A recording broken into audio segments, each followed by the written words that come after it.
जय हिंद, वंदे मातरम। दोस्तों, मैं आशुतोष आपके अपने YouTube channel JMD exam crack पर आप सभी का बहुत बहुत स्वागत करता हूं।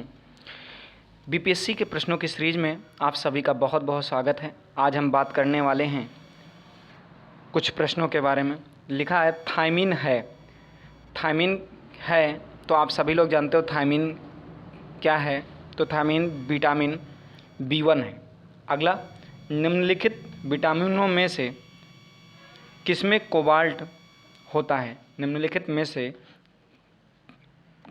किसमें कोबाल्ट होता है? तो वो होता है, किसमें कोबाल्ट होता है? तो जो विटामिन हैं जिसमें कोबाल्ट होता है वो विटामिन कौन सी है? तो विटामिन B12 में कोबाल्ट होता है। अगला, शुष्क विक्षिकोप का मनुष्यों में प्रकोप किस विटामिन की कमी से होता है? तो किस विटामिन की कमी से होता है? तो विटामिन ए की कमी से होता है। अगला, साइनोकोबालामिन है। क्या है साइनोकोबालामिन? तो आप सभी लोग जानते हो विटामिन B12 है। अगला, विटामिन जो खट्टे फलों में पाया जाता है तथा चर्म को स्वस्थ रखने के लिए ज़रूरी होता है। तो जो खट्टे फलों में पाया जाता है वो विटामिन C होता है और ये चर्म के लिए बहुत सूटेबल होता है।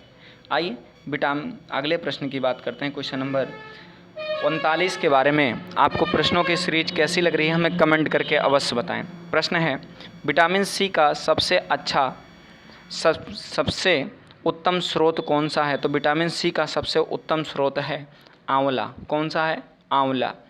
अगले प्रश्न की बात करते हैं। निम्नलिखित में से किस विटामिन की कमी के कारण मसूड़ों से रक्त आता है और दांत हिलने लगते हैं?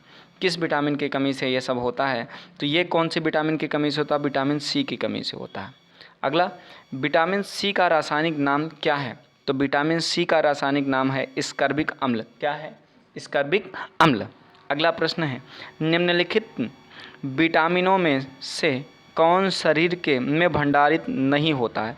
तो आप सभी लोग जानते हो जो शरीर में भंडारित नहीं होता वो विटामिन कौन सी है? C है। विटामिन C जो है शरीर में भंडारित नहीं होता। अगला प्रश्न है, कौन सी विटामिन प्रतिरक्षा प्रदान करती है?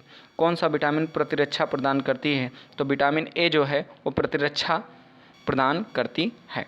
आइए क्वेश्चन नंबर 44 के बारे में बात करते हैं। अगला प्रश्न है, कह रहा है निम्नलिखित में से कौन सा विटामिन जल में घुलनशील है? तो विटामिन BC विटामिन जल में घुलनशील है। तो यहाँ तो C ऑप्शन है, B है ही नहीं, इसलिए C विकल्प होगा। इसका ट्रिक है, भैंस गई पानी में, तो पानी में कौन गई? BC, याद कर लीजिएगा। अगला प्रश्न है, प्रातःकालीन धूप में मानव शरीर में निम्नलिखित में से कौन सी विटामिन उत्पन्न होती है? तो विटामिन D। धूप में जो विटामिन मिलती है वो विटामिन D मिलती है। इसका करेक्ट आंसर है। अगला प्रश्न है, अगला, मछलियों के यकृत के तेल में किसकी प्रचुरता होती है? किस विटामिन की प्रचुरता होती है? तो आप सभी लोग जानते हो इसमें कौन सी? विटामिन D की प्रचुरता होती है। अगला है, कोलेकैल्सिफेरॉल रासायनिक यौगिक का सामान्य नाम क्या है? तो आप सभी जानते हो इसका रासायनिक नाम क्या है? तो इसका रासायनिक नाम विटामिन D का है। अगला प्रश्न है, विटामिन K का रासायनिक नाम क्या है? विटामिन K का रासायनिक नाम क्या है? तो आप सभी लोग जानते हो टोकोफेरॉल नाम है। क्या नाम है? टोकोफेरॉल। आपको प्रश्नों की सीरीज कैसी लग रही है हमें कमेंट करके अवश्य बताएं।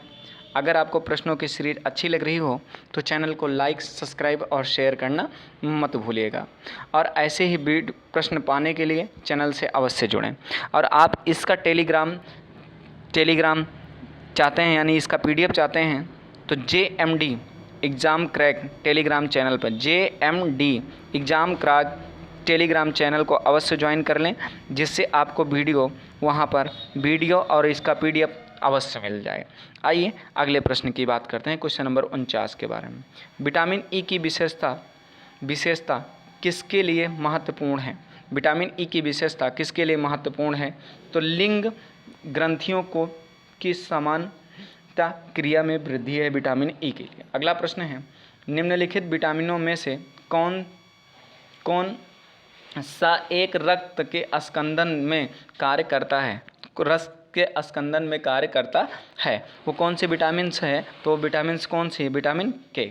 आज के अंतिम प्रश्नों की सीरीज है। अंतिम प्रश्न है, मानव शरीर में रक्त का थक्का किस विटामिन से बनता है? मानव शरीर में रक्त का थक्का किस विटामिन से बनता है? तो वो विटामिन कौन सी है? तो वो विटामिन के है।